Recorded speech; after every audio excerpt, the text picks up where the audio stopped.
Unit 3 covers writing a summary, and we are all familiar when it comes to defining what is summary all about because we have discussed this during your previous years on your junior high school, even in your reading and writing subject. So therefore, what is a summary? Writing a summary is like picking out what we need from a supermarket. What parts of a text are usually the most important? What do we look for when summarizing? So when we go to a grocery store, we usually pick items that are very essential for us. We do not buy foods or items that we don't need at home. So therefore, writing a summary is just like picking out in a grocery or from a supermarket. So in summarizing, we usually pick the important details in the text that we are reading. For today's learning objectives, as a student, you should be able to do the following. The first one is to understand what a summary is and what it does. And the second one is to identify what details should be included in a summary. So, for the essential questions, what parts of the text should be included in the summary? And the second one, what are we looking for when we scan a paper instead of reading it closely? So these are the two questions that will be answered for today's discussion. Let's define what is summarizing a text is all about. So this is distilling its essential or important concepts or ideas in a paragraph or two. Typically, a summary has its own goals. First one, this is to reproduce ideas, key ideas and points of a text, okay? The second one is to express these concepts and ideas with precise and specific language. Always remember that a summarized text is shorter than the original text. You must be ready to choose which parts of the text to include and which parts to exclude in your summary. So you will remove all the unimportant ideas in the original text and you need to include all important ideas in the text to make it a summarized version.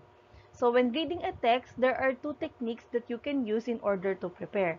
The first one is previewing and the second one is the skimming and scanning.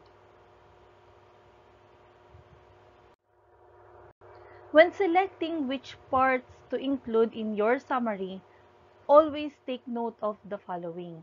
The first one is the purpose for summarizing the text. Always know the goal or objective. Why do you summarize the text? The second one is your own view on the importance of the text or what is essential in the text. So, part of preparing to write a summary is the word previewing. Set your goals in reading any academic text early on, especially when you plan to summarize it later for research or study purposes. So this will allow you to be more focused and to pay more attention to the parts of the text that are important for your purposes. Before you read a text in earnest, try the previewing technique first to better orient yourself to what you need from the text you are about to dive into. These are the steps that you can follow for previewing. The first one is never skip the title. So why do we need to put always the title first? Because this is the first thing that the reader usually look for. Because when a title is very catchy, of course, it catches the attention of the reader. Just like every time we are looking for a movie. If a movie has a good title, it catches our attention. So just like in writing. Second one, always consider the subject matter. So the questions here are, have you read about this topic before? What prior information about it do you already have? Or what can you guess? As a reader, we usually have this background knowledge before we read a topic or a text. So therefore, always consider the subject matter.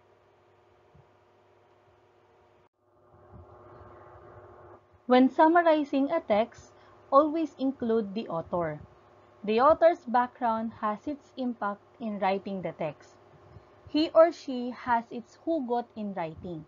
For example, Jose Rizal was famous for being the author of Noli Me Tangere and El Filibusterismo. He wrote it during Spanish colonization in the Philippines and revealed how Spaniards were abusive against Filipinos. Knowing that Jose Rizal is our national hero, we already knew what were Noli Me Tangere and El Filibusterismo all about.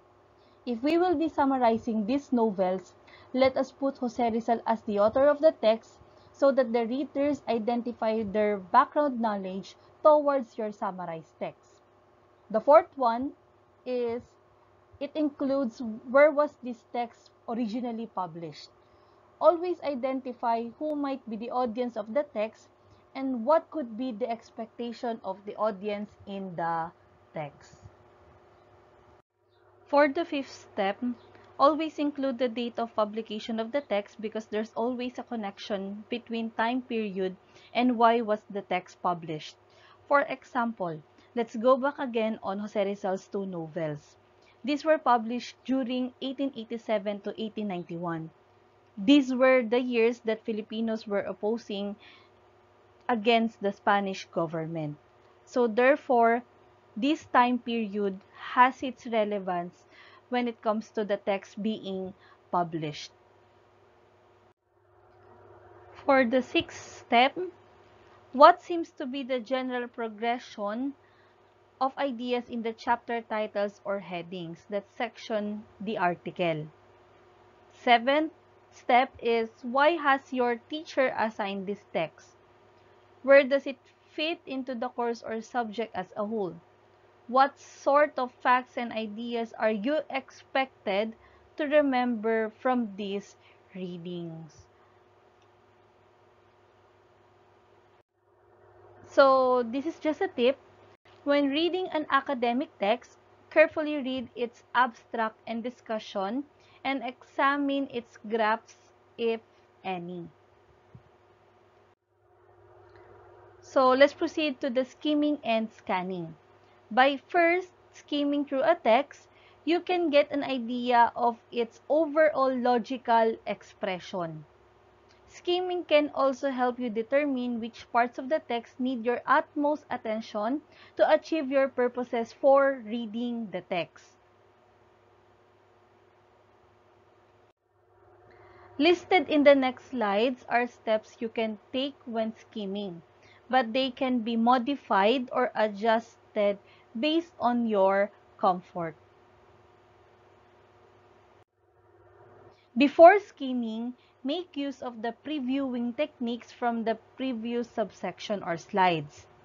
Then, carefully read the introductory paragraph or the first paragraph.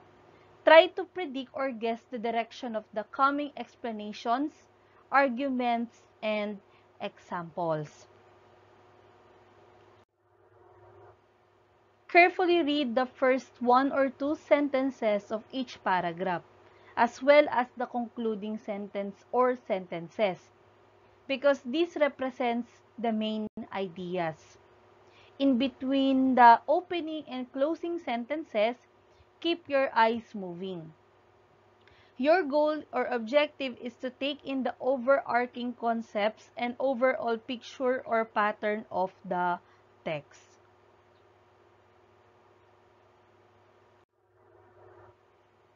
Carefully read the concluding paragraph or the last paragraph, what might the author's overall purpose be? Keep in mind that you may be mistaken, so please be ready and willing to modify your answer if needed. Finally, return to the beginning and do a more focused reading of the text. Be more mindful of what you might have missed in your skimming and try to understand them thoroughly. So do not be in a hurry when you read a text. Try to understand and follow the steps that we have discussed for today's session. Skimming is effective in getting a quick grasp of what the paper is about without reading the text carefully. Each paragraph in a paper has its own main ideas. Usually, it is located in the first or last sentence. You can start connecting the dots or connect the ideas and guess how the paper would defend its thesis.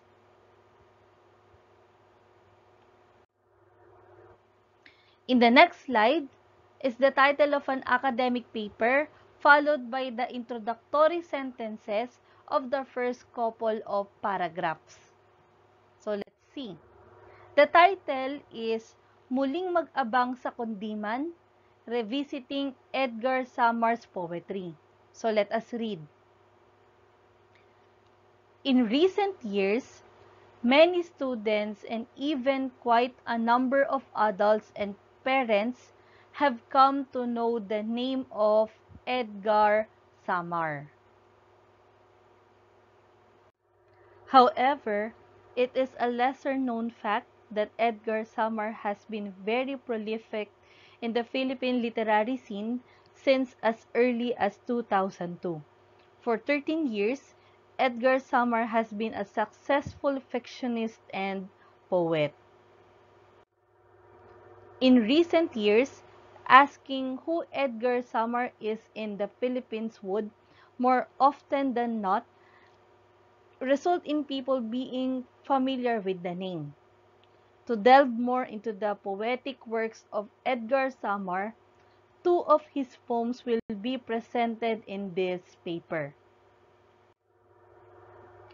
These are what you would read while still skimming the paper before reading it more closely. What might the topic of the paper be, judging from your skimming? So to answer this question, it focuses on Edgar Samar. Let's define what is scanning all about. Scanning is somehow similar to skimming, except you should have a more focused purpose. You are now skimming to find a particular fact or figure or to see if the text mentions a specific subject you are researching. So what is included in a summary? An effective summary should be able to condense a passage into a shorter form because it only communicates the essential facts of the original text. So if we will be summarizing, we will make it into a shorter form and includes only the essential facts. You are rewriting the text to be more focused on the main points for easier reference later on. Effective summarizing is important for both research and writing because it can allow you to return to pertinent information much faster. In the next slides is a list of what is and what is not included in a summary. So what is included in a summary? First is the title, the name of the author in the first sentence. The first few sentences of your summary should contain the author's thesis, so it is easier to recall what the key points of the text are. The third thing to include in a summary Often, longer articles are divided into subsections to organize information. Make sure to maintain the subsection and keep information with similar ideas close together.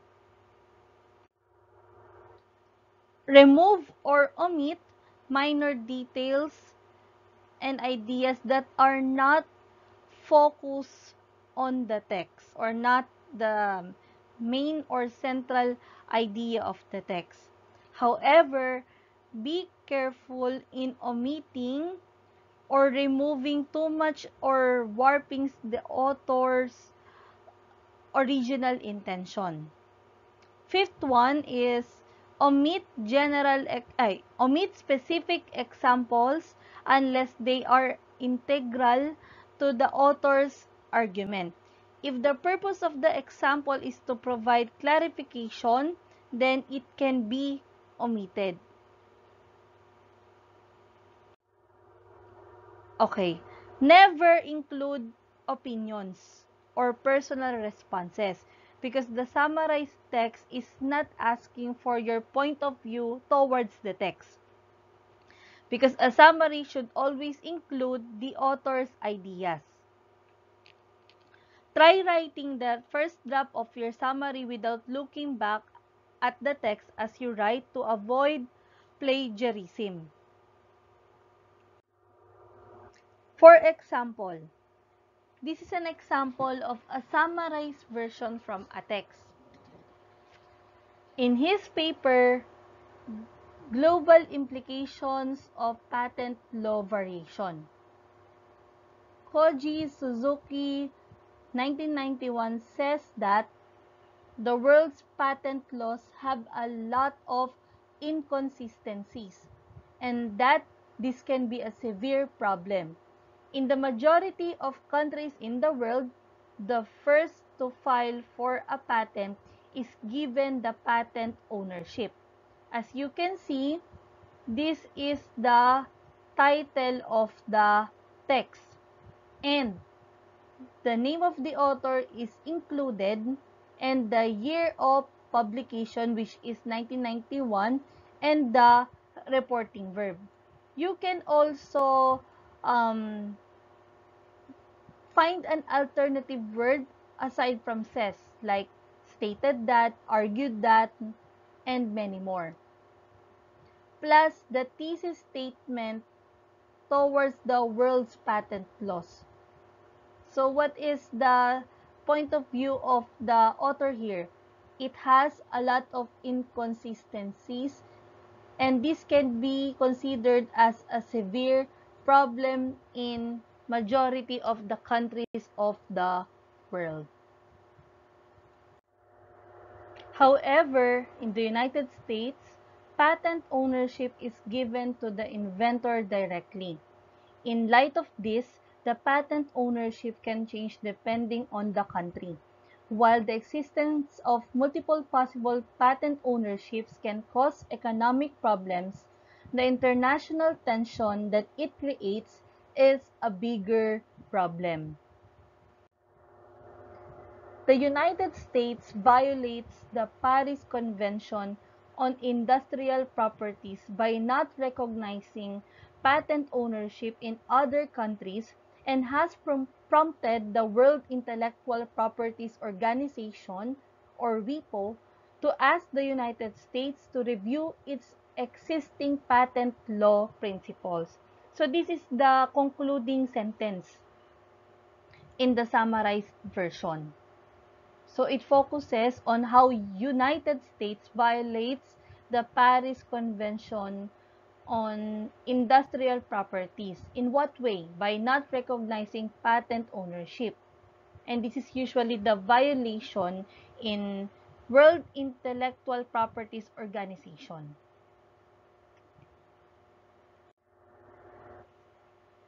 In this summary, as I have mentioned a while ago, the author and the title of the text are already present in the first sentence. The thesis is also immediately given, providing a clear guide on how the rest of the summary can be written. It also provides an overview of what else the original text might be talking about. The summary then talks about the important details in the text, excluding any additional examples and personal opinion. When we say excluding, it does not show any additional examples or personal opinion, but it focuses on the main facts or main ideas in the text. So, for your activity, find an academic paper or text that you have previously discussed in a different class, or find one that you have read before. Then, write a short summary for it in no less than 250 words. So, these are a group activity, and the group that we used before will stay as the same. Based on our discussion, what are the goals of a summary? And what should you read first when skimming, and why? When is scanning best used while preparing to write a summary? So to wrap up our today's discussion, a summary is a shorter and more condensed form of a text. And this is a good practice to follow when conducting research or studying. The goals of a summary are to reproduce the key ideas of a text and to express them with precise and specific language. A proper summary can be used to help you return to pertinent information you might need for your academic writing. So these are the reference for our today's lesson. And if you have questions, kindly leave your question on the chat box. Thank you for listening.